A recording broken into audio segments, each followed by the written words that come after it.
Miks mu võll läheb sassi ja on raske lükata? Siin on kaks võimalust. Esiteks tähendab sassimine võll seda, et võlli sees on kogunenud liiga palju inertsust ja torust väljas olev paljas võll läheb nüüd sassi. Kui aga see võll läheb sassi või on raske toru sees lükata, tähendab see, et selle võlli tegelik paksus ehk diameeter ei sobi selle toru suurusega.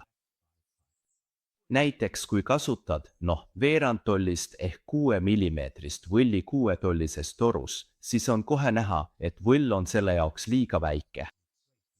Ja mis juhtub, on see, et mingi aja või vahemaa möödudes hakkab see võll toru sisemisel ümbermõõdul end kerima ja seda on järjest raskem edasi lükata. Et seda vältida, võta lihtsalt paksem võll, mis sobib paremini selle toru diameetriga. Aitäh vaatamast!